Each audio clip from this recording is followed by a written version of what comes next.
Chapter 21. In Oxford Street. In going downstairs the first time, I found an unexpected difficulty because I could not see my feet. Indeed, I stumbled twice, and there was an unaccustomed clumsiness in gripping the bolt. By not looking down, however, I managed to walk on the level passably well. My mood, I say, was one of exultation. I felt as a seeing man might do with padded feet and noiseless clothes in a city of the blind. I experienced a wild impulse to jest, to startle people, to clap men on the back, fling people's hats astray, and generally revel in my extraordinary advantage.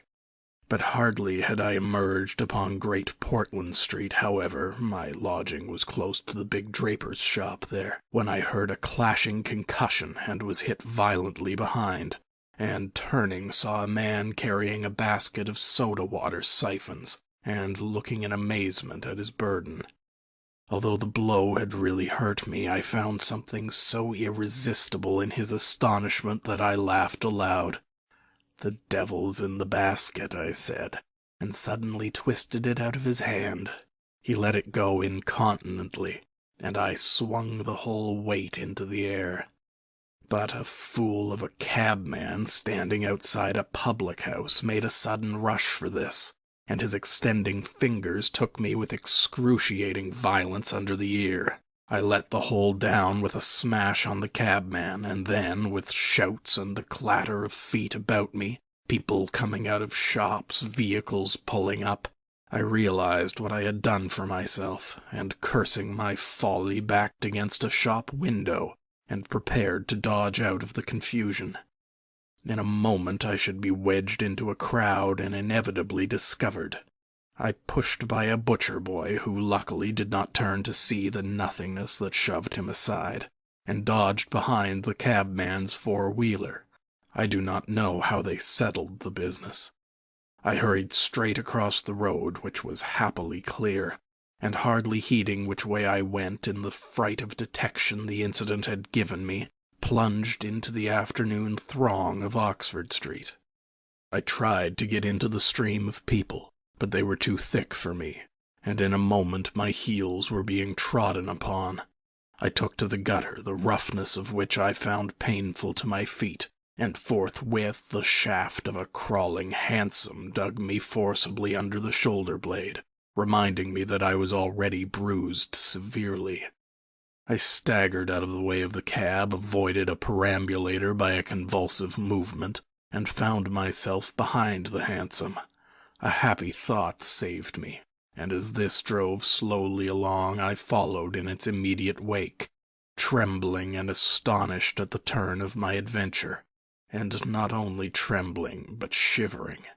It was a bright day in January, and I was stark naked, and the thin slime of mud that covered the road was freezing.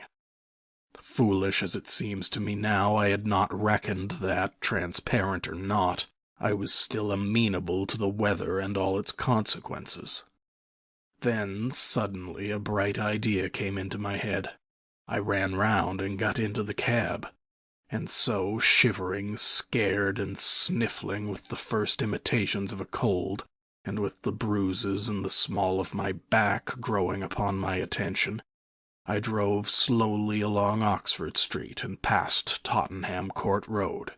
My mood was as different from that in which I had sallied forth 10 minutes ago as it is possible to imagine.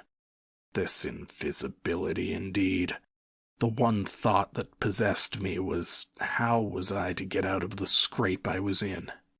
We crawled past Moody's, and there a tall woman with 5 or 6 yellow-labeled books hailed my cab, and I sprang out just in time to escape her, shaving a railway van narrowly in my flight. I made off up the roadway to Bloomsbury Square, intending to strike north past the museum and so get into the quiet district. I was now cruelly chilled, and the strangeness of my situation so unnerved me that I whimpered as I ran. At the northward corner of the square a little white dog ran out of the Pharmaceutical Society's offices, and incontinently made for me, nose down. I had never realized it before, but the nose is to the mind of a dog what the eye is to the mind of a seeing man. Dogs perceive the scent of a man moving as men perceive his vision. This brute began barking and leaping, showing as it seemed to me only too plainly that he was aware of me. I crossed Great Russell Street, glancing over my shoulder as I did so, and went some way along Montague Street before I realized what I was running towards. Then I became aware of a blare of music, and looking along the street saw a number of people advancing out of Russell Square, red shirts and the banner of the Salvation Army to the fore. Such a crowd, chanting in the roadway and scoffing on the pavement, I could not hope to penetrate, and dreading to go back and further from home again, and deciding on the spur of the moment, I ran up the white steps of a house facing the museum railings, and stood there until the crowd should have passed. Happily, the dog stopped at the noise of the band too, hesitated, turned tail, running back to Bloomsbury Square again. On came the band, bawling with unconscious irony some hymn about when shall we see his face, and it seemed an interminable time to me before the tide of the crowd washed along the pavement by me. Thud, thud, thud came the drum with a vibrating resonance, and for the moment I did not notice two urchins stopping by the railings by me. "See 'em," said one. "See what?" said the other. "Why, them footmarks, bare, like what you makes in the mud." I looked down and saw the youngsters had stopped and were gaping at the muddy footmarks I had left behind me up the newly whitened steps. The passing people elbowed and jostled them, but their confounded intelligence was arrested. Thud, thud, thud, when, thud, shall we see, thud, his face, thud, thud. "There's a barefoot man gone up them steps, or I don't know nothing," said one, "and he ain't never come down again, and his foot was a-bleeding." The thick of the crowd had already passed. "Looky there, Ted," quoth the younger of the detectives, with the sharpness of surprise in his voice, and pointed straight to my feet. I looked down and saw at once the dim suggestion of their outline sketched in splashes of mud. For a moment I was paralyzed. "Why, that's rum," said the elder. "Dashed rum. It's just like the ghost of a foot, ain't it?" He hesitated and advanced with outstretched hand. A man pulled up short to see what he was catching, and then a girl. In another moment he would have touched me. Then I saw what to do. I made a step, the boy started back with an exclamation, and with a rapid movement I swung myself over into the portico of the next house. But the smaller boy was sharp-eyed enough to follow the movement, and before I was well down the steps and upon the pavement, he had recovered from his momentary astonishment, and was shouting out that the feet had gone over the wall. They rushed round and saw my new footmarks flash into being on the lower step and upon the pavement. "What's up?" asked someone. "Feet, look, feet running." Everybody in the road except my three pursuers was pouring along after the Salvation Army, and this blow not only impeded me but them. There was an eddy of surprise and interrogation. At the cost of bowling over one young fellow, I got through, and in another moment I was rushing headlong round the circuit of Russell Square with 6 or 7 astonished people following my footmarks. There was no time for explanation, or else the whole host would have been after me. Twice I doubled round corners, thrice I crossed the road and came back upon my tracks, and then, as my feet grew hot and dry, the damp impressions began to fade. At last I had a breathing space and rubbed my feet clean with my hands, and so got away altogether. The last I saw of the chase was a little group of a dozen people, perhaps, studying with infinite perplexity a slowly drying footprint that had resulted from a puddle in Tavistock Square, a footprint as isolated and incomprehensible to them as Crusoe's solitary discovery. This running warmed me to a certain extent, and I went on with a better courage through the maze of less frequented roads that runs hereabouts.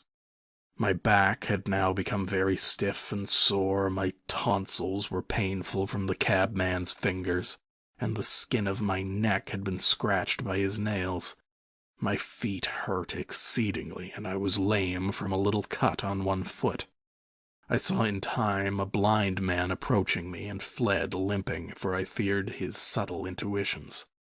Once or twice accidental collisions occurred, and I left people amazed, with unaccountable curses ringing in their ears. Then came something silent and quiet against my face, and across the square fell a thin veil of slowly falling flakes of snow. I had caught a cold, and do as I would, I could not avoid an occasional sneeze, and every dog that came in sight with its pointing nose and curious sniffing was a terror to me. Then came men and boys running, first one, then others, and shouting as they ran. It was a fire. They ran in the direction of my lodging, and looking back down a street, I saw a mass of black smoke streaming up above the roofs and telephone wires. It was my lodging burning. My clothes, my apparatus, all my resources indeed, except my checkbook and the 3 volumes of memoranda that awaited me in Great Portland Street, were there, burning. I had burnt my boats, if ever a man did. The place was blazing. The Invisible Man paused and thought. Kemp glanced nervously out of the window. "Yes," he said. "Go on." Chapter 22. In the Emporium. So, last January, with the beginning of a snowstorm in the air about me, and if it settled on me it would betray me, weary, cold, painful, inexpressibly wretched, and still but half convinced of my invisible quality, I began this new life to which I am committed. I had no refuge, no appliances, no human being in the world in whom I could confide. To have told my secret would have given me away, made a mere show and rarity of me. Nevertheless, I was half-minded to accost some passer-by and throw myself upon his mercy. But I knew too clearly the terror and brutal cruelty my advances would evoke. I made no plans in the street. My sole object was to get shelter from the snow, to get myself covered and warm. Then I might hope to plan. But even to me, an invisible man, the rows of London houses stood latched, barred, and bolted impregnably. Only one thing could I see clearly before me: the cold exposure and misery of the snowstorm and the night. And then I had a brilliant idea. I turned down one of the roads leading from Gower Street to Tottenham Court Road, and found myself outside Omnium's, the big establishment where everything is to be bought. You know the place: meat, grocery, linen, furniture, clothing, oil paintings even. A huge, meandering collection of shops rather than a shop. I had thought I should find the doors open, but they were closed. And as I stood in the wide entrance, a carriage stopped outside, and a man in uniform, you know, the kind of personage with Omnium on his cap, flung open the door. I contrived to enter, and walking down the shop, it was a department where they were selling ribbons and gloves and stockings and that kind of thing, came to a more spacious region devoted to picnic baskets and wicker furniture. I did not feel safe there, however. People were going to and fro, and I prowled restlessly about until I came upon a huge section in an upper floor, containing multitudes of bedsteads. And over these I clambered, and found a resting place at last among a huge pile of folded flock mattresses. The place was already lit up and agreeably warm, and I decided to remain where I was, keeping a cautious eye on the 2 or 3 sets of shopmen and customers who were meandering through the place, until closing time came. Then I should be able, I thought, to rob the place for food and clothing and, disguised, prowl through it, and examine its resources, perhaps sleep on some of the bedding. That seemed an acceptable plan. My idea was to procure clothing to make myself a muffled but acceptable figure, to get money, and then to recover my books and parcels where they awaited me, take a lodging somewhere, and elaborate plans for the complete realization of the advantages my invisibility gave me, as I still imagined, over my fellow men. Closing time arrived quickly enough. It could not have been more than an hour after I took up my position on the mattresses before I noticed the blinds of the windows being drawn and customers being marched doorward. And then a number of brisk young men began with remarkable alacrity to tidy up the goods that remained disturbed. I left my lair as the crowds diminished and prowled cautiously out to the less desolate parts of the shop. I was really surprised to observe how rapidly the young men and women whipped away the goods displayed for sale during the day.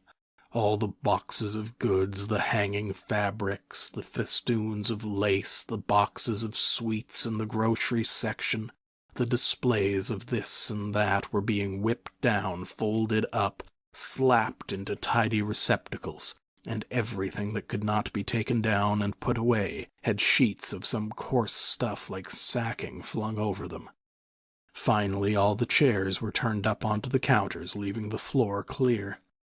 Directly each of these young people had done, he or she made promptly for the door with such an expression of animation as I have rarely observed in a shop assistant before.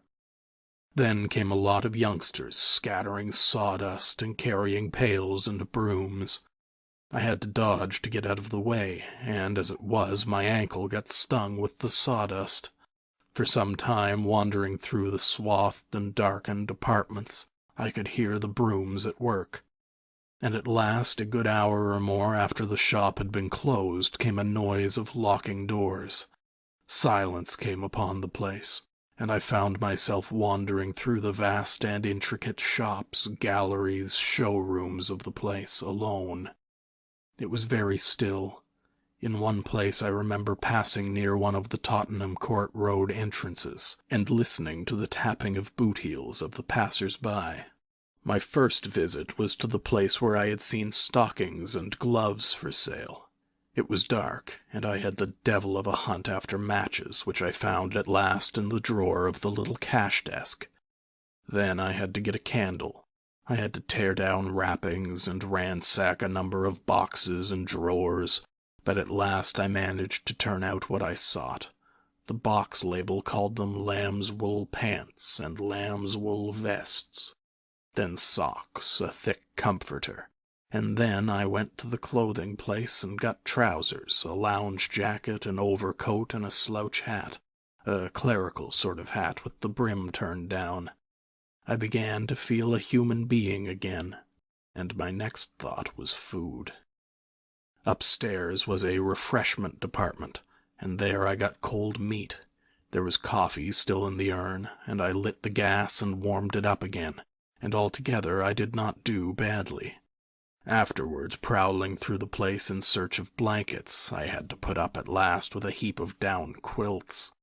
I came upon a grocery section with a lot of chocolate and candied fruits, more than was good for me indeed, and some white burgundy. And near that was a toy department, and I had a brilliant idea. I found some artificial noses, dummy noses, you know, and I thought of dark spectacles. But Omniums had no optical department. My nose had been a difficulty indeed. I had thought of paint, but the discovery set my mind running on wigs and masks and the like. Finally, I went to sleep in a heap of down quilts, very warm and comfortable. My last thoughts before sleeping were the most agreeable I had had since the change. I was in a state of physical serenity, and that was reflected in my mind. I thought that I should be able to slip out unobserved in the morning with my clothes upon me, muffling my face with a white wrapper I had taken, purchase with the money I had taken spectacles and so forth, and so complete my disguise. I lapsed into disorderly dreams of all the fantastic things that had happened during the last few days. I saw the ugly little Jew of a landlord vociferating in his rooms. I saw his 2 sons marveling, and the wrinkled old woman's gnarled face as she asked for her cat.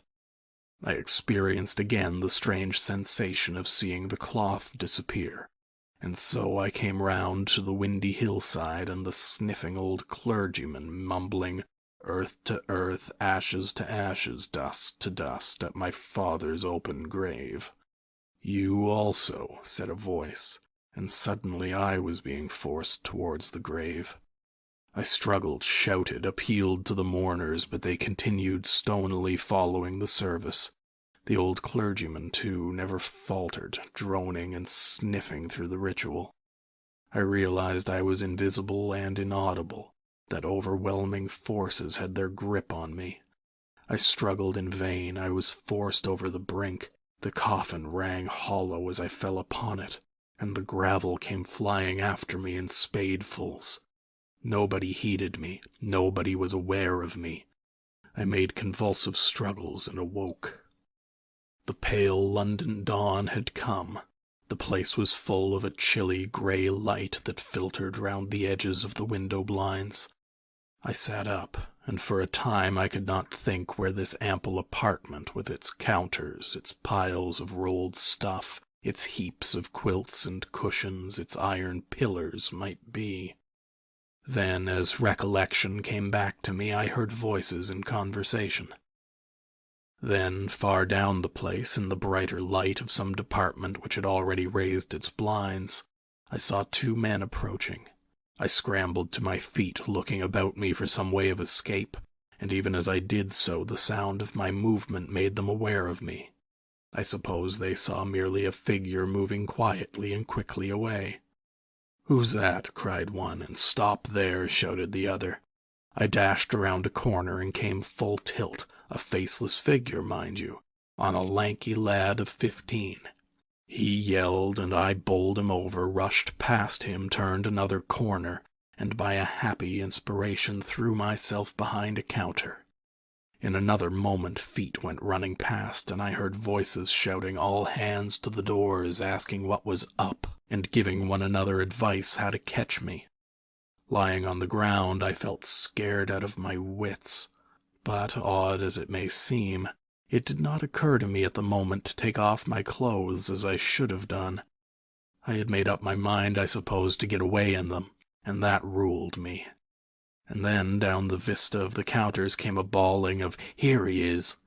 I sprang to my feet, whipped a chair off the counter and sent it whirling at the fool who had shouted, turned, came into another round a corner, sent him spinning, and rushed up the stairs.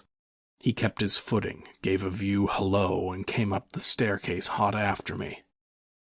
Up the staircase were piled a multitude of those bright-colored pot things. What are they? "Art pots?" suggested Kemp. "That's it, art pots. Well, I turned at the top step and swung round, plucked one out of a pile and smashed it onto his silly head as he came at me. The whole pile of pots went headlong, and I heard shouting and footsteps running from all parts. I made a mad rush for the refreshment place, and there was a man in white like a man cook, who took up the chase. I made one last desperate turn and found myself among lamps and ironmongery. I went behind the counter of this and waited for my cook, and as he bolted in at the head of the chase, I doubled him with a lamp. Down he went, and I crouched down behind the counter and began whipping off my clothes as fast as I could. Coat, jacket, trousers, shoes were all right, but a lamb's wool vest fits a man like a skin. I heard more men coming. My cook was lying quiet on the other side of the counter, stunned or scared speechless, and I had to make another dash for it, like a rabbit hunted out of a woodpile. "This way, policeman," I heard someone shouting. I found myself in my bedstead storeroom again, and at the end of a wilderness of wardrobes. I rushed among them, went flat, got rid of my vest after infinite wriggling, and stood a free man again, panting and scared as the policeman and 3 of the shopmen came around the corner. They made a rush for the vest and pants and collared the trousers. "He's dropping his plunder," said one of the young men. "He must be here somewhere." but they did not find me all the same. I stood watching them hunt for me for a time, and cursing my ill luck in losing the clothes. Then I went into the refreshment room, drank a little milk I found there, and sat down by the fire to consider my position. In a little while 2 assistants came in and began to talk over the business very excitedly and like the fools they were. I heard a magnified account of my depredations, and other speculations as to my whereabouts. Then I fell to scheming again. The insurmountable difficulty of the place, especially now it was alarmed, was to get any plunder out of it. I went down into the warehouse to see if there was any chance of packing and addressing a parcel, but I could not understand the system of checking. About 11 o'clock, the snow having thawed as it fell, and the day being finer and a little warmer than the previous one, I decided that the emporium was hopeless, and went out again, exasperated at my want of success, with only the vaguest plans of action in my mind. Chapter 23. In Drury Lane. "But you begin now to realize," said the Invisible Man, "the full disadvantage of my condition. I had no shelter, no covering. To get clothing was to forgo all my advantage, to make myself a strange and terrible thing. I was fasting, for to eat, to fill myself with unassimilated matter, would be to become grotesquely visible again." "I never thought of that," said Kemp. "Nor had I. And the snow had warned me of other dangers. I could not go abroad in snow. It would settle on me and expose me. Rain, too, would make me a watery outline, a glistening surface of a man, a bubble. And fog. I should be like a fainter bubble in a fog, a surface, a greasy glimmer of humanity. Moreover, as I went abroad in the London air, I gathered dirt about my ankles, floating smuts and dust upon my skin. I did not know how long it would be before I should become visible from that cause also, but I saw clearly it could not be for long, not in London at any rate. I went into the slums towards Great Portland Street, and found myself at the end of the street in which I had lodged. I did not go that way, because of the crowd halfway down it opposite to the still smoking ruins of the house I had fired. My most immediate problem was to get clothing. What to do with my face puzzled me. Then I saw in one of those little miscellaneous shops, news, sweets, toys, stationery, belated Christmas tomfoolery, and so forth, an array of masks and noses. I realized that problem was solved. In a flash I saw my course.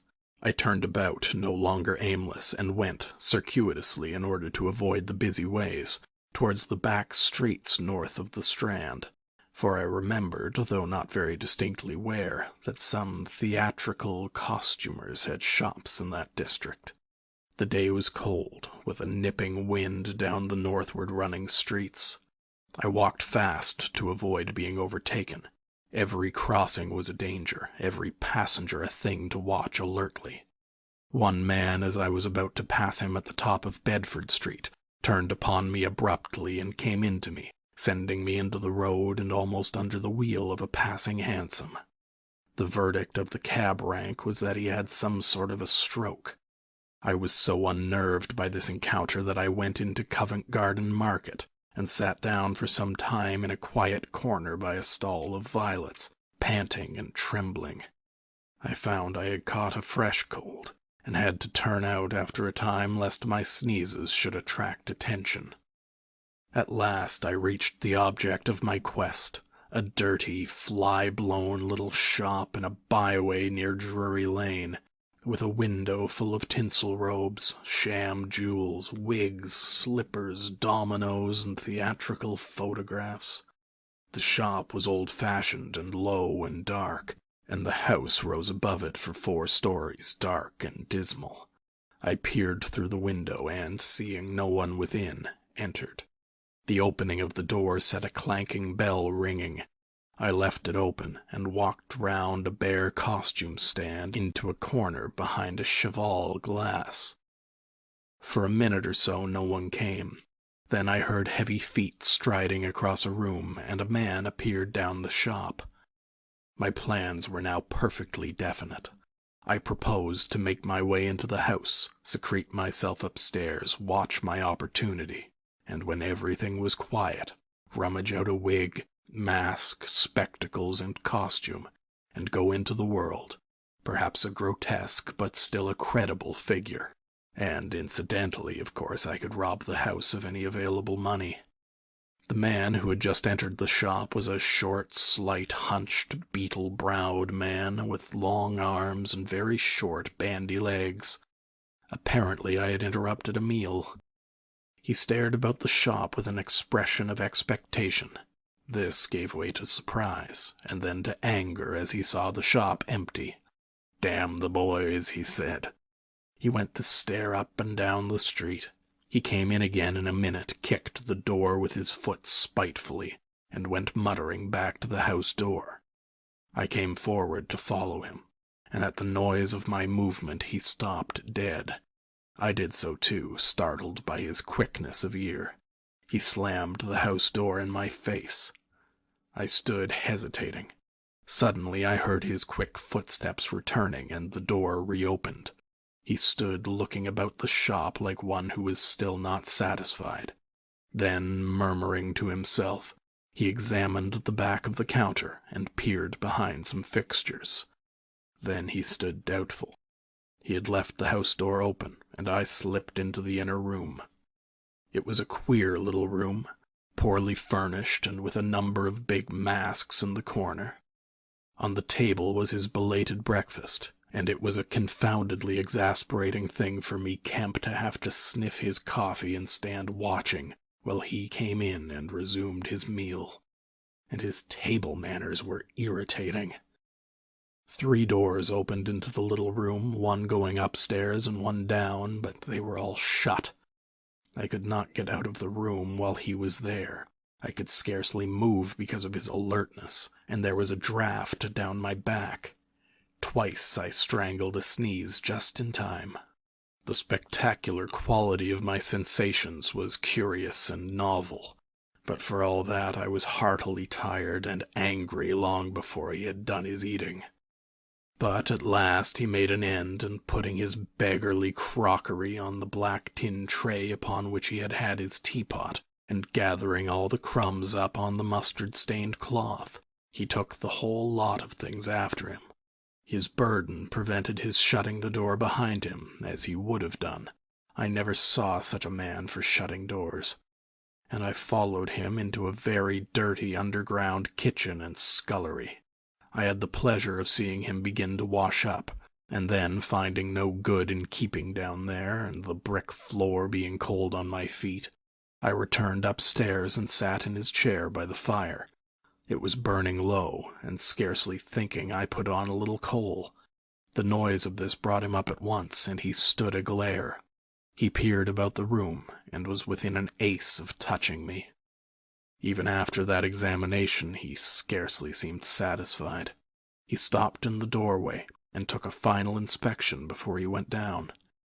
I waited in the little parlor for an age, and at last he came up and opened the upstairs door. I just managed to get by him. On the staircase he stopped suddenly, so that I very nearly blundered into him. He stood looking back right into my face and listening. "I could have sworn," he said. His long, hairy hand pulled at his lower lip. His eye went up and down the staircase.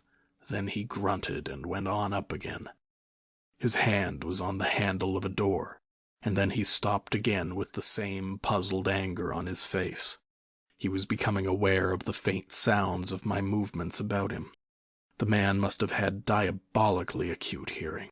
He suddenly flashed into rage. "If there's anyone in this house," he cried with an oath, and left the threat unfinished. He put his hand in his pocket, failed to find what he wanted, and rushing past me went blundering noisily and pugnaciously downstairs. But I did not follow him. I sat on the head of the staircase until his return. Presently he came up again, still muttering. He opened the door of the room, and before I could enter, slammed it in my face. I resolved to explore the house, and spent some time in doing so as noiselessly as possible. The house was very old and tumble down, damp so that the paper in the attics was peeling from the walls, and rat-infested. Some of the door handles were stiff, and I was afraid to turn them. Several rooms I did inspect were unfurnished, and others were littered with theatrical lumber bought second-hand, I judged from its appearance. In one room next to his I found a lot of old clothes. I began routing among these, and in my eagerness forgot again the evident sharpness of his ears. I heard a stealthy footstep, and looking up just in time saw him peering in at the tumbled heap, and holding an old-fashioned revolver in his hand. I stood perfectly still while he stared about open-mouthed and suspicious. "It must have been her," he said slowly. "Damn her." He shut the door quietly, and immediately I heard the key turn in the lock. Then his footsteps retreated. I realized abruptly that I was locked in. For a minute I did not know what to do. I walked from door to window and back and stood perplexed. A gust of anger came upon me, but I decided to inspect the clothes before I did anything further, and my first attempt brought down a pile from an upper shelf. This brought him back, more sinister than ever. That time he actually touched me, jumped back with amazement, and stood astonished in the middle of the room. Presently he calmed a little. "Rats," he said in an undertone, fingers on lips. He was evidently a little scared. I edged quietly out of the room, but a plank creaked. Then the infernal little brute started going all over the house, revolver in hand, and locking door after door and pocketing the keys. When I realized what he was up to, I had a fit of rage. I could hardly control myself sufficiently to watch my opportunity. By this time I knew he was alone in the house, and so I made no more ado, but knocked him on the head. "Knocked him on the head?" exclaimed Kemp. "Yes, stunned him, and as he was going downstairs, hit him from behind with a stool that stood on the landing. He went downstairs like a bag of old boots." "But, I say, the common conventions of humanity are all very well for common people. But the point was, Kemp, that I had to get out of that house in a disguise without his seeing me. I couldn't think of any other way of doing it. And then I gagged him with a Louis XIV's vest, and tied him up in a sheet." "Tied him up in a sheet?" "Made a sort of bag of it. It was a rather good idea to keep the idiot scared and quiet, and a devilish hard thing to get out of, head away from the string. My dear Kemp, it's no good your sitting glaring as though I was a murderer. It had to be done. He had his revolver. If once he saw me, he would be able to describe me." "But still," said Kemp, "in England, today. And the man was in his own house, and you were, well, robbing." "Robbing? Confound it, you'll call me a thief next. Surely, Kemp, you're not fool enough to dance on the old strings. Can't you see my position?" "And his too," said Kemp. The invisible man stood up sharply. "What do you mean to say?" Kemp's face grew a trifle hard. He was about to speak and checked himself. "I suppose, after all," he said with a sudden change of manner, "the thing had to be done. You were in a fix, but still." "Of course I was in a fix, an infernal fix. And he made me wild, too, hunting me about the house, fooling about with his revolver, locking and unlocking doors. He was simply exasperating. You don't blame me, do you? You don't blame me?" "I never blame anyone," said Kemp. "It's quite out of fashion. What did you do next?" "I was hungry. Downstairs I found a loaf and some rank cheese, more than sufficient to satisfy my hunger. I took some brandy and water, and then went up past my impromptu bag, he was lying quite still, to the room containing the old clothes. This looked out upon the street, 2 lace curtains brown with dirt guarding the window.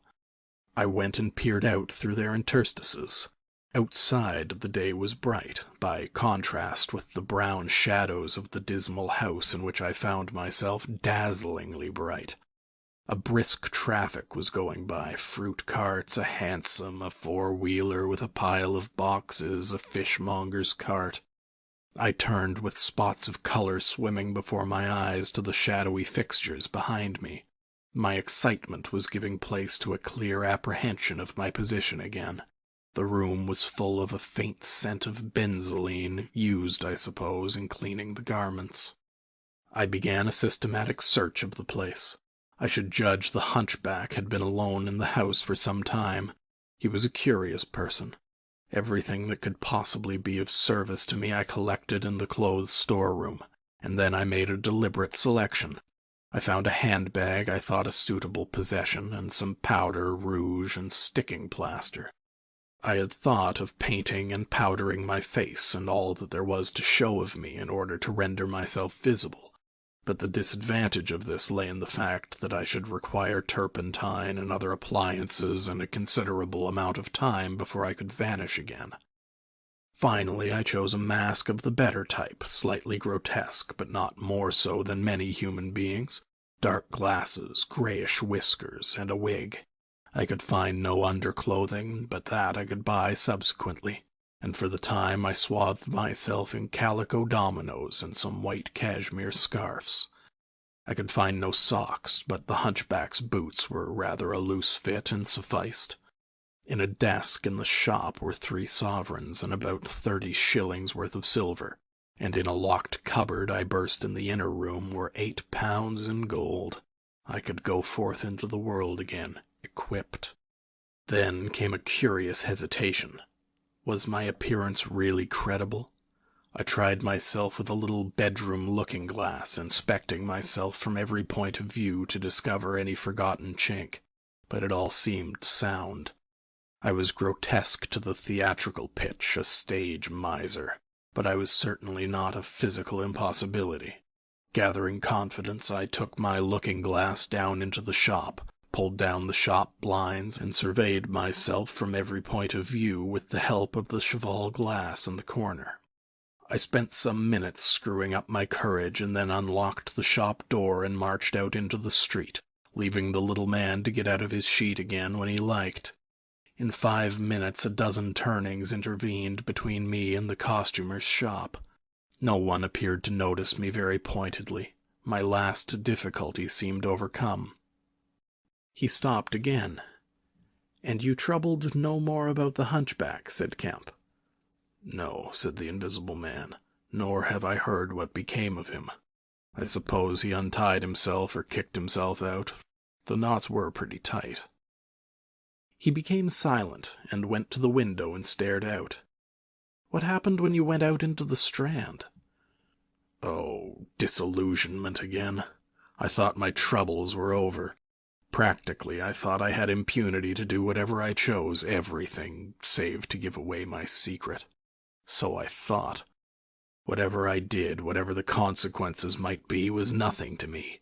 I had merely to fling aside my garments and vanish. No person could hold me. I could take my money where I found it. I decided to treat myself to a sumptuous feast, and then put up at a good hotel and accumulate a new outfit of property. I felt amazingly confident.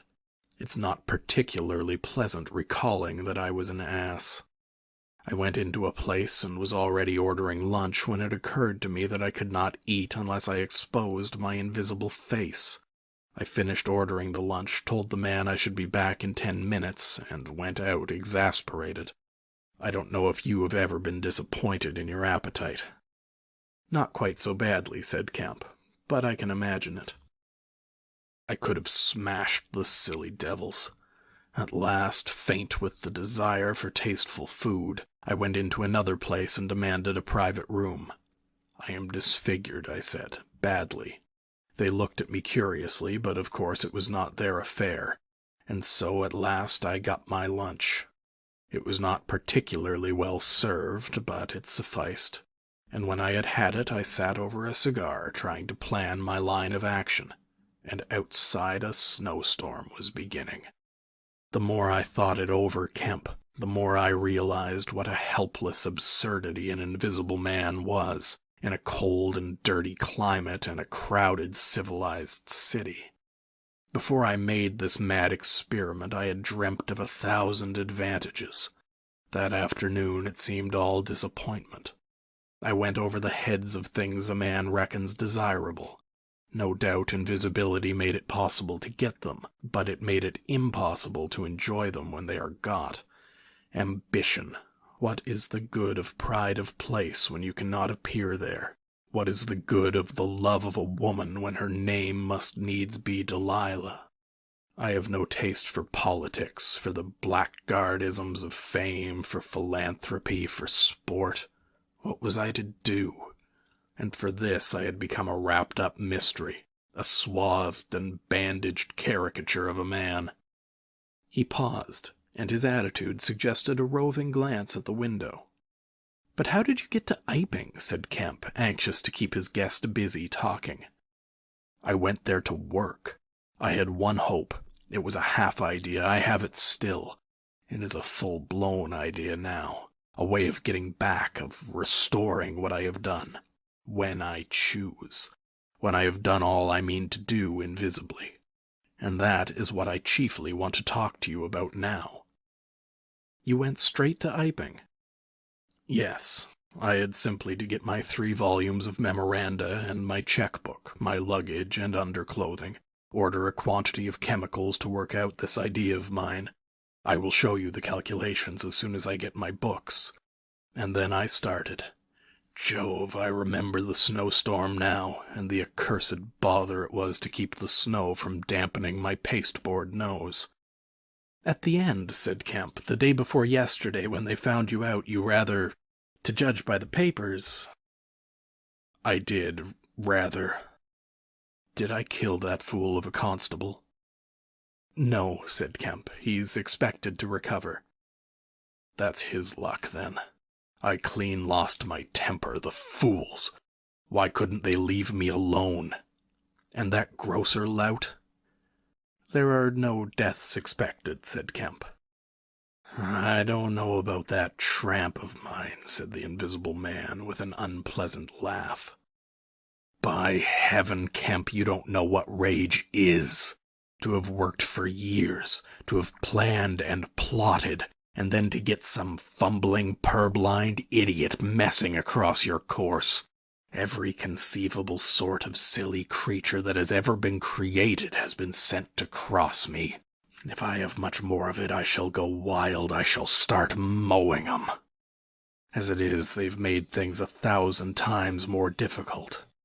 "No doubt it's exasperating," said Kemp, dryly.